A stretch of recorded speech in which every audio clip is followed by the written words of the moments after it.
Nous continuons notre lecture du livre de Job au chapitre 4, et cette fois-ci, après avoir entendu le monologue de Job, nous entendons la première réponse de l'un de ses amis, Éliphaz de Théman.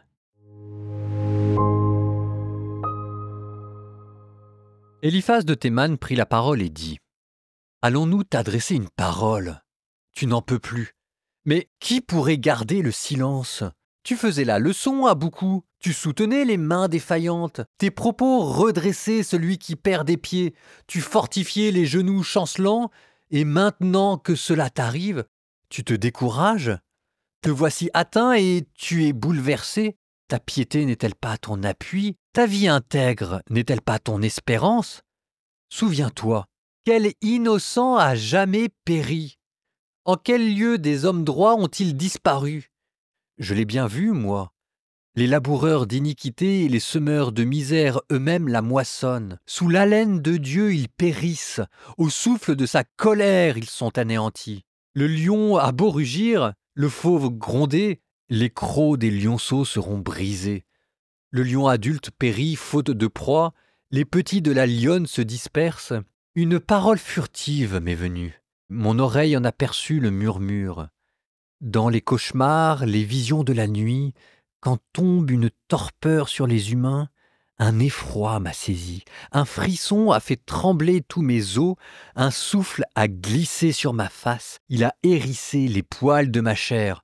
Quelqu'un se tenait là, inconnu de moi, une forme devant mes yeux. Un silence, puis une voix s'est fait entendre. Le mortel aurait-il raison contre Dieu ? L'homme serait-il pur devant son auteur ? Si Dieu ne fait pas même confiance à ses serviteurs et qu'il persuade ses anges d'égarement, que dire alors des habitants de ces maisons d'argile fondées elles-mêmes sur la poussière ? On les écrase comme une teigne. En l'espace d'un jour, ils sont pulvérisés, sans qu'on y prenne garde, à jamais ils périssent. Leurs attaches ne sont-elles pas rompues ? Ils meurent, faute de sagesse. Vous venez d'entendre le premier discours des amis de Job. Ils avaient été présentés dans le prologue, ils sont 3. Le premier que vous venez d'entendre s'appelle Éliphaz, un nom qui signifie Dieu est victorieux, qui vient de Théman, associé au Yémen. Le deuxième s'appelle Bildad, il viendrait de Choua, nous dit le texte, situé au nord de l'Arabie. Et le troisième s'appelle Tsophar, ou bien Sophar, et qui viendrait, lui, de Naama, un pays qui serait là encore situé dans la péninsule arabique. Mais une autre tradition fait venir ces 3 sages de contrées différentes. Éliphaz d'Édom au sud, Bildad de Souï près de l'Euphrate à l'est, et Sophar du Liban au nord. Et vous auriez alors les 3 points cardinaux, le 4e étant représenté par Job, qui est situé du côté de la mer, en Israël, comme si vous aviez venu se concerter la sagesse du monde entier, réunie autour d'un mystère à explorer, le mystère du mal. Et la doctrine que les amis de Job vont lui exposer en guise de consolation est ce qu'on appelle la doctrine de la rétribution. La doctrine de la rétribution consiste à dire que celui qui fait le bien sera béni, il connaîtra l'abondance matérielle, et celui qui fait le mal sera maudit, il connaîtra la déchéance matérielle et physique. On a pu se moquer de cette doctrine classique de la rétribution, mais elle a quand même ses lettres de noblesse.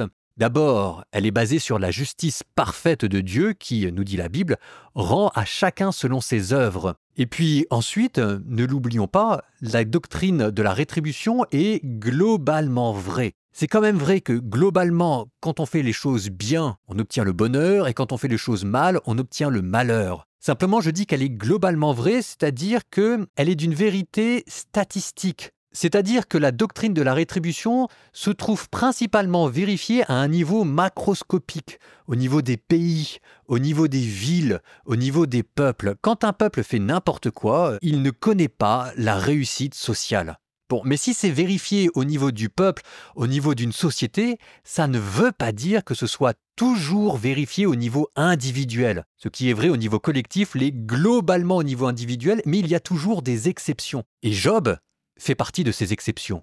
Job fait le bien et il connaît le malheur. Alors, qu'est-ce que ça veut dire ? Et elle est là la porte d'entrée dans le mystère du mal que ces hommes-là vont tenter d'explorer. Donc je le dis ça parce que la doctrine de la rétribution n'est pas à jeter aux oubliettes. C'est une grande vérité, c'est la première que l'on a donnée et elle est vérifiée au niveau global. Mais voilà, nous sommes des personnes et nous voulons aussi savoir ce que cela signifie au niveau individuel. Et le malheur, c'est que les 3 amis de Job vont appliquer cette doctrine de la rétribution de manière stricte et rigoureuse, et ce qui va aboutir à leurs yeux à maudire Job. Parce que dans leur tête, ça donne quoi ? Si celui qui fait du bien est béni, si celui qui fait le mal est maudit, Job qui connaît le malheur est maudit, donc il a fait du mal. Et ça, pour Job, ce n'est pas entendable. Donc en guise de sympathie, et en fait, leur discours s'apparente à une condamnation. Au mieux, à un discours bien pensant et moralisateur. Bien pensant, c'est-à-dire qui pense bien, mais qui pense bien de manière trop étroite. Ça veut dire que dans leur tête, il n'y a pas de place pour des exceptions. Tout doit être appliqué avec cette sorte de rigueur qui au début fait sembler une certaine forme de sagesse et qui à la fin devient inhumaine. En attendant, ce n'est pas parce que Job va contester leur argumentation qu'il a quelque chose d'autre à leur répondre. Bon, en attendant, ça nous permet de revenir sur ce que vous venez d'entendre. Le premier discours du premier ami, Éliphaz de Théman. Je vous cite, verset 7. « Souviens-toi, quel innocent a jamais péri? En quel lieu des hommes droits ont-ils disparu?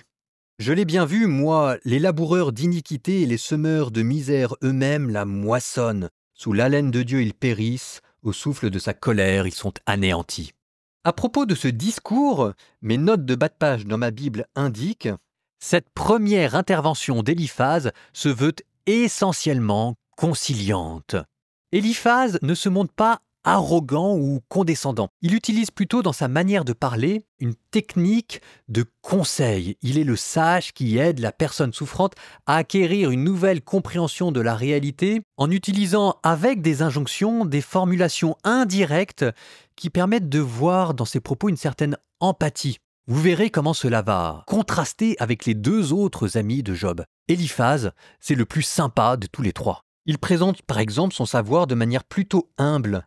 Une parole furtive m'est venue, mon oreille en aperçut le murmure. Ou bien alors il pose des questions plutôt que des affirmations.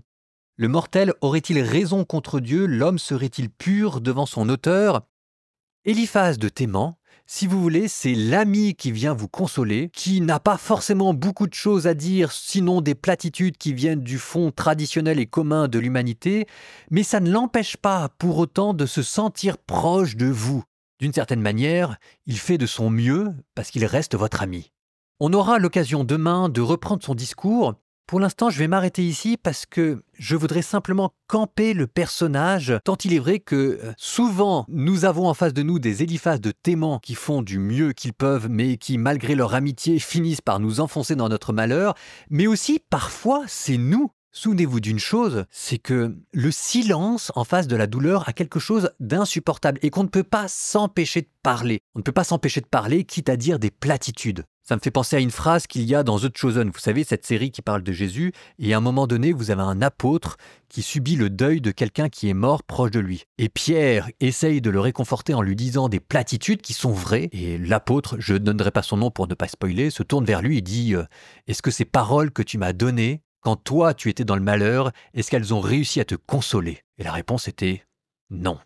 Pas facile d'aider les gens dans le malheur et la sagesse parfois consiste tout simplement à se taire et à rester là présent. Nous terminons notre épisode d'aujourd'hui par une prière.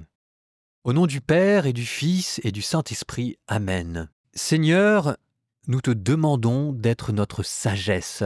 Nous te demandons la grâce du discernement pour que tu nous donnes de voir, quand nous parlons à nos amis, ce qui peut vraiment les aider et ce qui est de l'ordre de la platitude. Donne-nous le courage de nous taire et parfois même de rester idiots et sans savoir quoi dire, plutôt que de donner des fausses consolations qui en fait n'attirent que le mépris.